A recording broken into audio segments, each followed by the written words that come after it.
to the Navy, to all the destroyers, all the little ships, all the men that served in them. Telescope.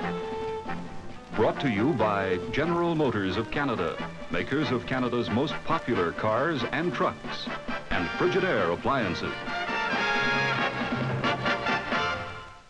The Royal Canadian Navy, when war started in 1939, wasn't very impressive. 2 rowboats and a canoe, scoffed a member of Parliament. Actually, there were 6 destroyers, 5 small minesweepers, 1,800 officers and men. 6 years later, when at last the peace was won, the Navy had grown to 400 ships, an aircraft carrier, 2 cruisers, scores of destroyers, frigates, corvettes, sweepers, and torpedo boats, and close to 100,000 men and women. It had become the 3rd largest Navy in the world. Telescope looks back tonight with admiration at that amazing growth and at all the Navy's saints, devils, and ordinary seamen as they're remembered by retired Admiral Harry DeWolf of Ottawa and William H. Pugsley of Montreal. Admiral DeWolf once commanded HMCS Haida, probably Canada's best-known fighting ship, and later was Chief of the Naval Staff. Bill Pugsley has written 3 books about the Navy. He's also captured it on celluloid.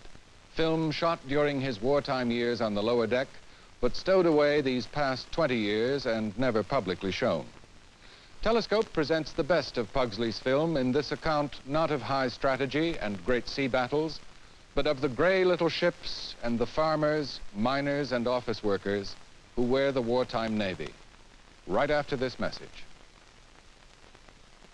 The destroyer Haida, fightingest and most famous of all the little ships of the Wartime RCN. 2 years ago, the Navy announced she'd be retired, then sold and broken up for scrap. Retired she is, but she lives on, rescued by a group of Toronto men who formed a non-profit organization called Haida Incorporated and bought her for a bargain $20,000. Now, at her next-to-last berth at a Toronto harbor pier, the old ship is being converted into a national naval memorial and museum. Her final berth will be at the Canadian National Exhibition. She's paid a sentimental visit by her first captain, Admiral Harry DeWolf of Ottawa and Bermuda. Well, my first sight of the ship was where she was built in Newcastle-on-Tyne, Vickers Yard, and she was just about completed. She was then about ready to go, and a few days later the builders turned her over to us and made the remark or the boast that she would never be as clean again. We had a short prayer, and the shipyard people gave us 3 rousing chairs, and that was that. Admiral DeWolf is welcomed aboard by Lieutenant Commander Frank Barlow, recently retired after 37 years in the Navy. He's in charge of restoring Haida to her wartime appearance. We worked up at Scapa Flow. None of us were happy there. The weather was as miserable as it could possibly be. And then as soon as we were ready, we were off on operations with the British Home Fleet on Mermant's convoys, or with the fleet that was protecting the convoy, or perhaps doing a raid on Norway, and really going to Plymouth from Scapa Flow after a winter there was like going south for the winter. We formed a flotilla there at Plymouth, the 10th Destroyer Flotilla. Our job was to clear the channel of German destroyers and other German ships that were capable of interfering with the invasion. Now, that flotilla was made up of 4 Canadian tribal class destroyers, 2 British tribals, and 2 Polish ships. The other Canadian ships were the Iroquois and the Athabascan and the Huron. And the only really bad fortune we had was in losing Athabascan one night.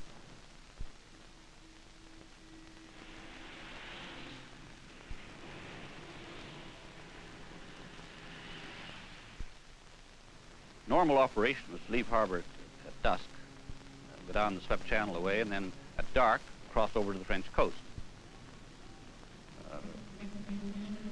We'd patrol until perhaps an hour before daylight or 2 hours before daylight, and if nothing was doing, we'd return to Plymouth, generally about breakfast time. As months went on, we had a good many night engagements, and we came into harbor with our battle ensigns flying a good many times, and other naval vessels, other naval ships in Plymouth were generally on the lookout for us, gave us a friendly welcome. Haida had a very good record in that we were lucky in perhaps meeting the enemy more often than some of the other ships. And that was purely a matter of luck. But every one of those ships had a fine record, and everyone could tell the same kind of a story that Haida can tell. The now empty decks once teemed with men.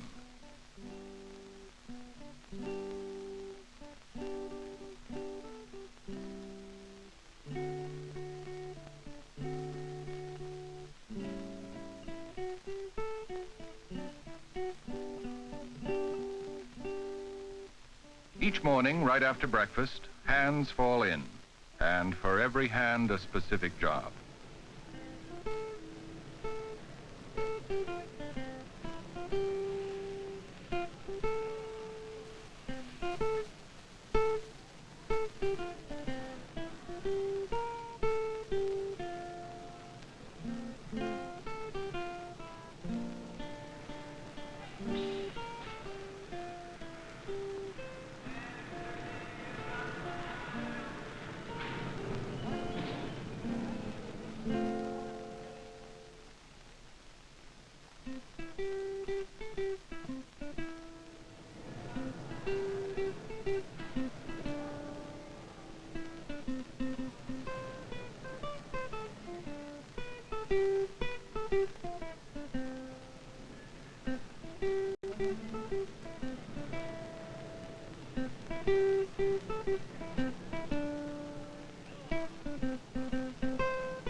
With Haida on patrol in mid-1941 was Huron, a sister tribal-class destroyer, and several Royal Navy ships. The run down the channel was often pleasant. Men on watch would be at the wheel or the ASDIC or at lookout positions. But a gun's crew could flake out near the big 4.7s as long as one man stayed on the phones. Also on watch for a possible passing nibble of lettuce, the ship's rabbit.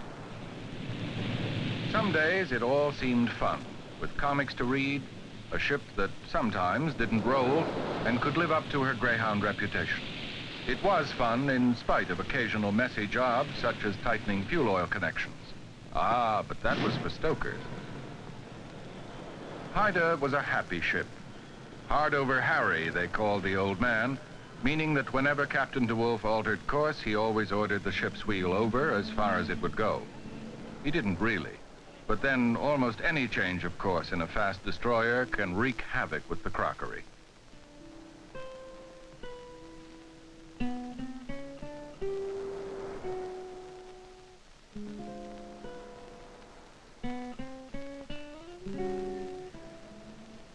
Joining the Navy brought an immediate, inescapable, and not particularly welcome acquaintance with the problem of laundry. Finding a place to dry the stuff was often a major part of the problem.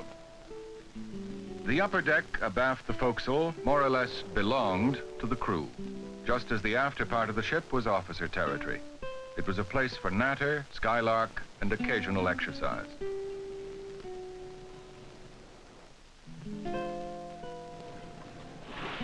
Sometimes in Plymouth, there'd be swimming from the ship's side. Opportunities for exercise were not good. The war had to come first. In one corvette, the crew got its exercise by building a fort of hammocks in the mess deck. Everyone donned his tin hat, the lights were turned out, and they battled like commandos.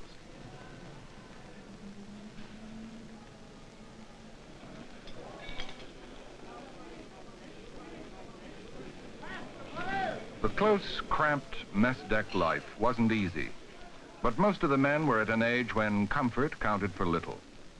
In the overcrowded ships, there was no privacy, no escape. Instead, there grew an interdependence, a respect for the other guy, a willingness to help him. You came from Parry Sound and he from High River, and the Killick was from Sydney Mines, and you were messmates. In a weary little ship, which wore a maple leaf and rolled and pitched her endless way across the cruel and hungry sea to, well, to eventual victory, they said.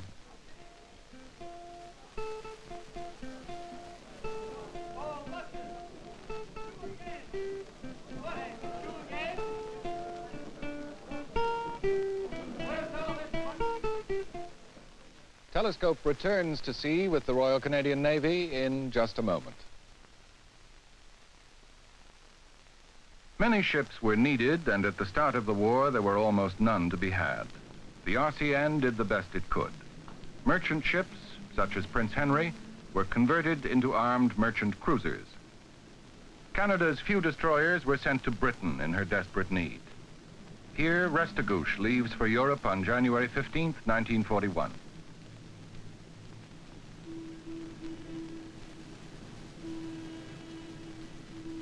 Converted yachts, such as HMCS Otter, were used for coastal defense patrol, and the merchant service provided captains who knew the sea.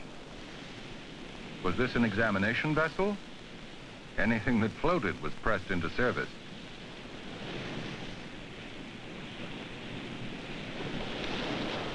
Sherbrooke was one of the early corvettes, and in late 1941, when William Pugsley shot this film, about 1/3 of her crew were from Montreal. The first corvettes had open well decks. The deck was unprotected between the forecastle and the rest of the ship. In rough weather, the sea poured over that forecastle and across that open deck like a pocket Niagara. And to carry a meal from the galley back to the mess, they used to say, was no chore, it was a miracle. The corvettes rolled like, well, there was a Navy expression for it. But they were fine sea boats and did vital service on the convoy routes. Convoy, the long parade of plodding merchantmen and endless lookout watches.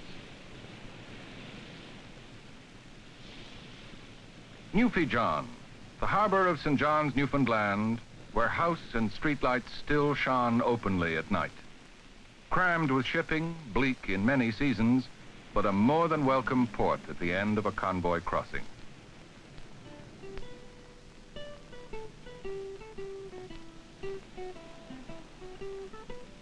At sea again, out of Newfie on board one of the old workhorse destroyers on convoy to Iceland. The weather was often bad and biting cold until the Gulf Stream was reached a day or so out.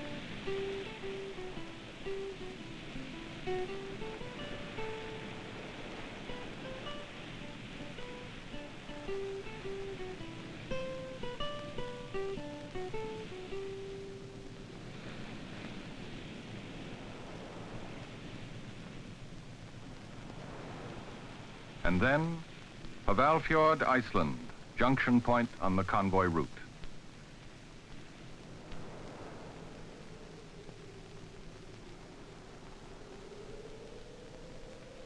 It was a long, cold, hard, monotonous type of work.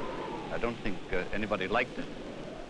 I think we were all miserable together, and it was sort of a matter of endurance. You just stuck it out.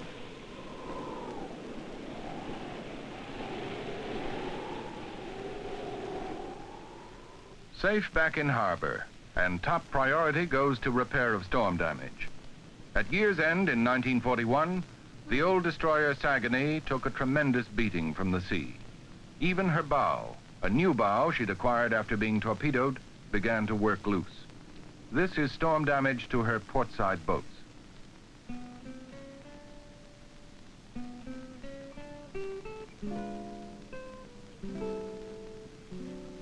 For the men, the most important repair was catching up on lost sleep in a mess deck that stood still for a change.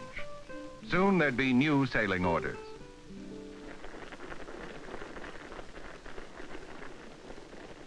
As U-boats were sunk and convoys delivered and storms ridden out, back home the Navy was training men at a rate undreamed in '39.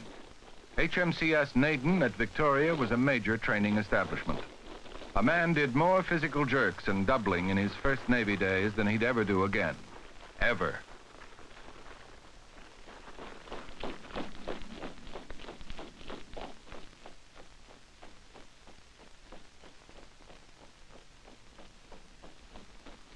A working party, armed with rakes and bound, so everyone said, for geranium duty in the captain's garden. A great many of them came from the prairies. It's very interesting that they should, but they did. And they were good sailors. They were, I think, probably much more independently minded than the average British sailor, much less amenable to drills and ordinary forms of discipline, but first-class sailors, first-class fighting men when there was something to be done. From Naden, as from the bigger East Coast training establishment Cornwallis, men went on to sea duty. Perhaps to a corvette such as this one, Kamsack, or a frigate or a destroyer. It meant packing away those nice tiddly uniform rigs with the little refinements not officially approved. The half Wellingtons worn instead of issue boots, the wide-cut bell-bottom trousers with horizontal 7/4 creases in them, the jumper cut low in front with long tapes and very snug all round. At sea, if it was warm, you wore nothing above the waist. If it was cold, any old scraps at all. In destroyers, there was much getting into and out of blue serge uniforms, but corvette crews at sea often looked much like a bunch of pirates.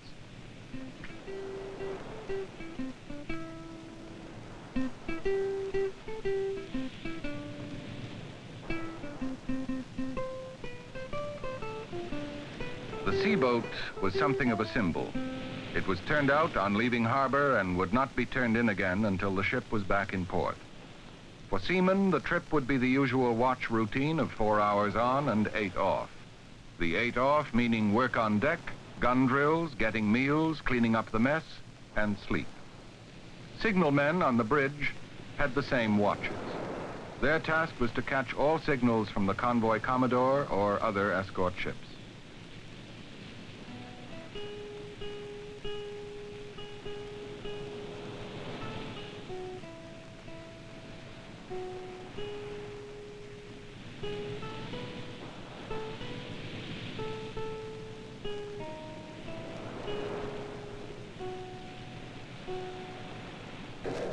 Meanwhile, back in the Canadian tribal destroyers, men from Huron clean up paint they had spilled into Haida's whaler, with Haida men standing by with suggestions.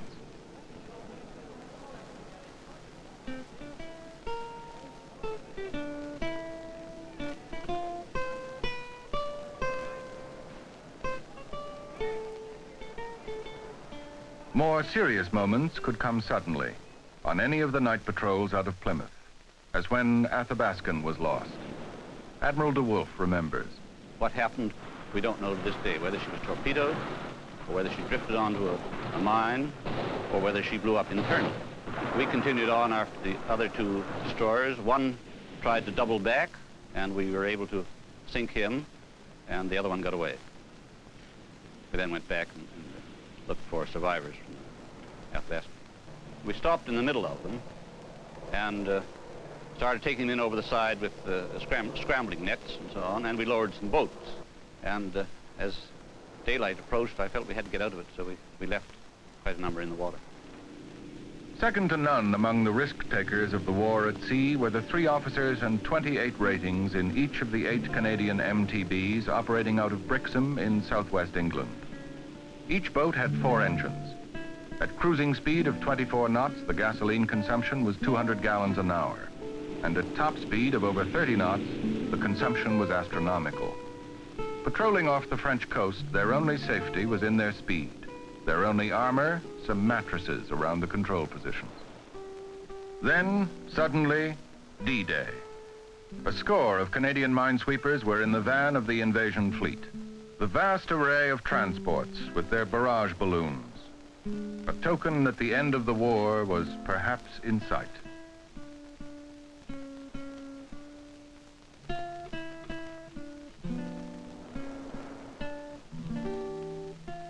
I'm pleased, of course, that they picked the Haida, my old ship.